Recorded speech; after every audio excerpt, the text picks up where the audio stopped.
Serce polskiego wybrzeża to nie tylko moc atrakcji i rozrywki, to ziemie będące częścią istniejącego 5 wieków Księstwa Pomorskiego. I właśnie z tego okresu pochodzi wiele zabytków będących świadkami bogatej historii regionu.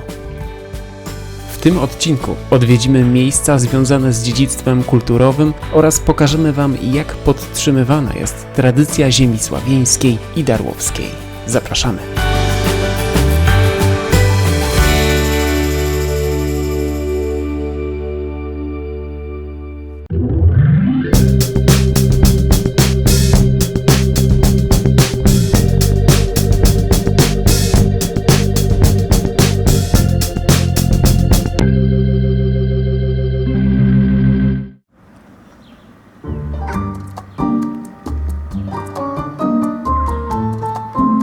Sławno jest jednym z najstarszych miast północnej Polski, które może poszczycić się imponującymi zabytkami z okresu gotyku. Najważniejszym i zarówno największym jest kościół mariacki pochodzący z XIV wieku. Jego wieża dominuje nad okolicą. Niestety większość zabytkowego wyposażenia została zniszczona podczas wojny. Dziś jest tu skromnie, ale dostojnie, jak na świątynię tej rangi przystało. 2 gotyckie bramy ulokowano w północnej i południowej części miasta. Ta północna strzegła drogi prowadzącej do Słupska, a południowa do Koszalina. Stąd ich nazwy. Budynki z czasem przeszły liczne modyfikacje. Podczas jednej z nich, dawne strzelnice, zostały zastąpione oknami, gdyż po wojnie bramy pełniły funkcje mieszkalne lub użytkowe. Krajobraz centrum Sławna wzbogacają drewniane figury. Przedstawiają święców, dawnych panów tych ziem, dzięki którym Sławno otrzymało w 1317 roku prawa miejskie. Sławno słynie z zielonych parków. Jeden z nich warto odwiedzić dla zabytkowej altany i rzeźb miejscowego artysty Wilhelma Grossa. W tym miejscu odpoczniecie wśród zieleni na zabytkowej ławeczce. Dalej zobaczymy okazały budynek Sławieńskiego Domu Kultury.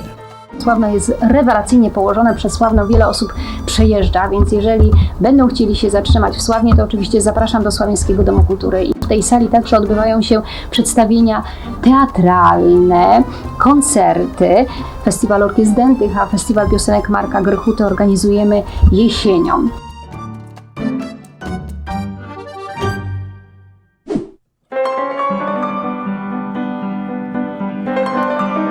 Położony za Domem Kultury dawny ogród botaniczny fascynuje bogatym drzewostanem, a wiosną porasta go czosnek niedźwiedzi. Stąd mamy blisko do terenów zielonych, gdzie do wyboru mamy park z placem zabaw, plażowisko lub staw. Podążając na południe przejdziecie przez uroczy park ze strumykiem. Zaraz za nim znajduje się druga zabytkowa świątynia. To kościół świętego Antoniego z Padwy z 1928 roku. Budynek powstał w całości z cegły klinkierowej, a jego ozdobny portal fascynuje rzeźbiarskimi detalami. Na północ od centrum zobaczymy prawdziwą perłę architektury – neobarokowy gmach Urzędu Miejskiego z początku XX wieku.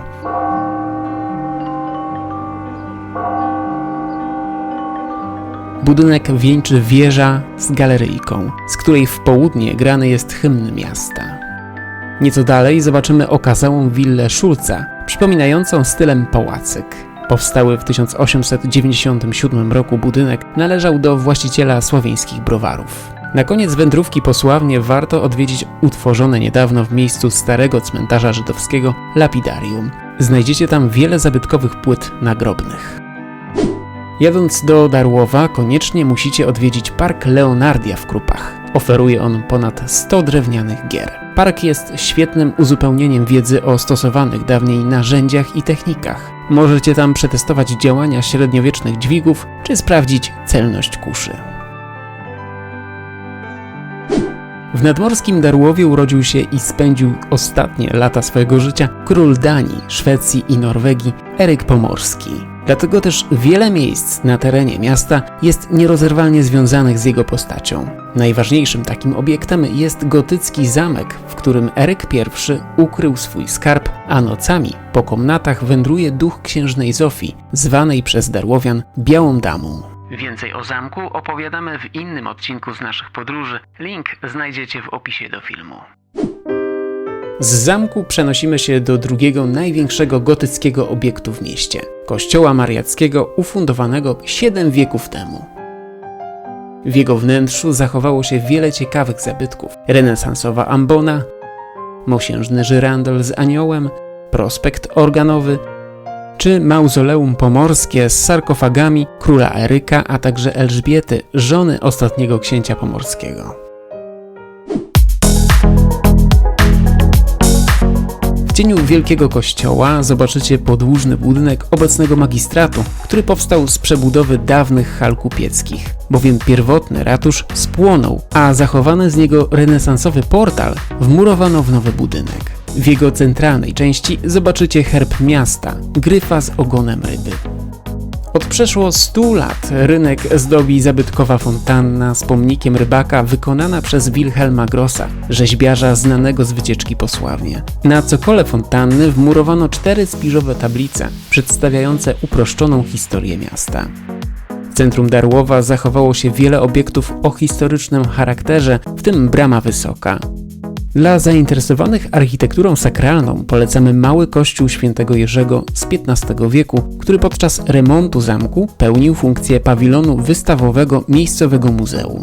Z kolei położony na północ od rynku kościół świętej Gertrudy nosi ślady wpływów nordyckich. Wielu historyków przypisuje budowę kaplicy Erykowi Pomorskiemu, ale o tym możecie rozmyślać w pobliskim parku Króla Eryka, gdzie odpoczniecie przy multimedialnej fontannie. Odpocząć i delektować się pięknem przyrody będziecie mogli również w położonym niedaleko parku Inkula. Spacer śladami darłowskich pomników polecamy rozpocząć od stojącej na skraju rynku rzeźby Stanisława Dulewicza, pierwszego powojennego burmistrza Darłowa, który przyczynił się do rozkwitu miasta i rozbudowy jego portu. Na południe od rynku znajdziemy pomnik Leopolda Tyrmanda, publicysty, dziennikarza i autora wielu książek, w tym 7 dalekich rejsów, której akcja rozgrywa się w Darłowie. Na położonym niedaleko skwerze marszałka Piłsudskiego zobaczymy okazały pomnik zwycięstwa. Jest on metaforą dziejów ziemi darłowskiej. Tworzą go płaskorzeźby przedstawiające Światowida, Bolesława Krzywoustego, rybaka, robotnika, kobietę z dzieckiem i żołnierza. Niedaleko mostu rozsuwanego zobaczymy mały pomnik poświęcony tym, którzy nie wrócili z morza, przedstawiający Madonnę z siecią rybacką w dłoniach. Na tablicy wyryto imiona i nazwiska rybaków, którzy zaginęli na morzu. Zajrzyjcie jeszcze na Wyspę Łososiową, gdzie stoi wiele drewnianych rzeźb autorstwa Tadeusza Koniecznego. Darłowo mocno związana jest z Leopoldem Tyrmandem, który stał się patronem Darłowskiego Ośrodka Kultury. Będąc w tym mieście, być może będziecie mieli okazję uczestniczyć w ważnym wydarzeniu o międzynarodowym charakterze. Dom Kultury organizuje różnorodne imprezy kulturalne przyciągające do miasta turystów z całej Polski. Film był kręcony w 1963 roku, jeden z kadrów filmu naprawdę wczoraj, a na podstawie powieści 7 dalekich rejsów Leopolda Tyrmanda, bo jak wiadomo Darłowski Ośrodek Kultury nosi jego imię. Ja zapraszam oczywiście Darłowa, bo bardzo lubię Darłowo i tu naprawdę bardzo dużo się dzieje. Przede wszystkim słynie z najpiękniejszych plaż, z pięknego zachodu słońca, co stanowi stałe widowisko i jest mega dużą atrakcją dla każdego turysty, ale my jako mieszkańcy Darłowa również się z tego cieszymy. Ja bardzo lubię Darłowo, a jestem przekonana, że jak Ty przyjedziesz i zobaczysz, to również je polubisz.